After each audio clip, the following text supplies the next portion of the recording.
देखिए, रूस के दागिस्तान में आतंकी हमला और आतंकी हमले को लेकर रूस में हाई अलर्ट भी जारी किया गया है। आतंकी हमले को लेकर अलर्ट जारी हुआ है रूस में। रूस के गृह मंत्रालय ने बड़ा दावा किया है।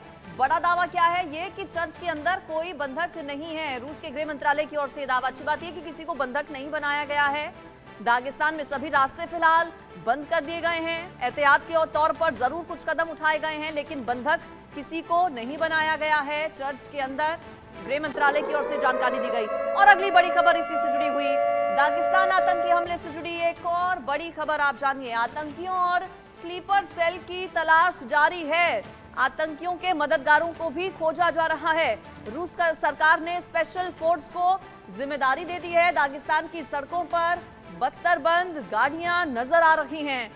पूरे तरह से जो सुरक्षा बल हैं, जो एजेंसीज हैं वहां पर, वो इस पूरे हमले के बाद अलर्ट और एक्टिव मोड में आ गई हैं। एहतियात के तौर पर कई बड़े कदम उठाए गए हैं। और चलिए आपको ये भी बताते हैं कि रूस में आतंकी हमले कब कब हुए हैं। सितंबर 1999 में 8 मंजिला इमारत में धमाका हुआ था, जोरदार धमाका हुआ था। कई लोगों की जान चली गई थी। 118 लोगों की मौत हो गई थी इस आतंकी हमले में।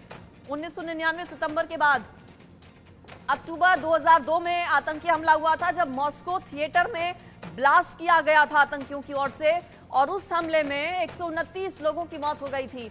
1999 में हमला हुआ, अक्टूबर 2002 में हमला हुआ। इसके बाद 2003 में रॉक कॉन्सर्ट में धमाका हुआ। रॉक कॉन्सर्ट में हुए धमाके में 15 लोगों की जान चली गई थी, 15 लोगों की इसमें मौत हुई थी। फिर 2004 में मेट्रो में ब्लास्ट हुआ था। हमले में कई लोगों की मौत हो गई थी उस दौरान भी। मार्च 2010 में आतंकी हमला हुआ, आत्मघाती हमला था ये मेट्रो में, जिसमें 40 लोगों की मौत हो गई थी मेट्रो में जो हमला हुआ था। फिर 2011 में हमला हुआ था, जनवरी 2011 में एयरपोर्ट पर हमला हुआ था। देखिए, मेट्रो में आत्मघाती हमला हुआ था, उसमें कई लोगों की मौत हो गई थी, 40 लोगों की मौत हुई थी। 2010 के बाद फिर अगला जो बड़ा आतंकी हमला रूस में हुआ था वो 2011 जनवरी में हुआ था, जब एयरपोर्ट पर हमला किया गया था आतंकियों की ओर से, और उस हमले में 37 लोगों की मौत हो गई थी। 2011 के बाद फिर 2015 में हमला हुआ। 2011 जनवरी में 37 लोगों की मौत हुई आतंकी हमले में।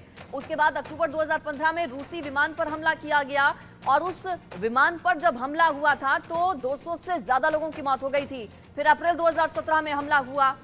कई हमले, आतंकी हमले रूस में इससे पहले भी हो चुके हैं। ऐसा नहीं है कि पहली बार या दूसरी तीसरी बार इस तरह का रूस में हमला हुआ हो।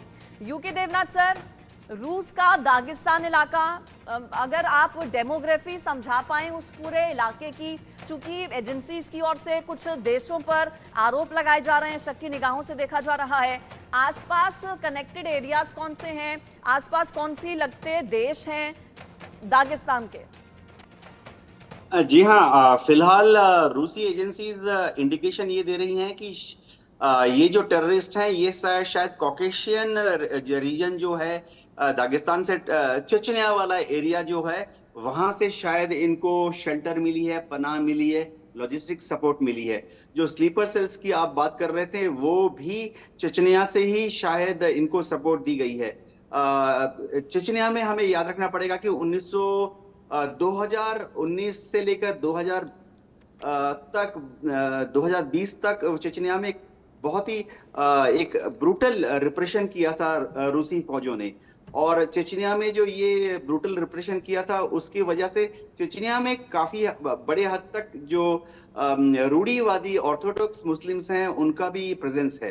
तो ये लोग शायद रूस में हमला करके ये दिखाना चाहते हैं कि वह कभी भी चाहें तो रशियन चर्च को या वहां पे जो ज्यूज हैं उनको नीचा दिखा सकते हैं।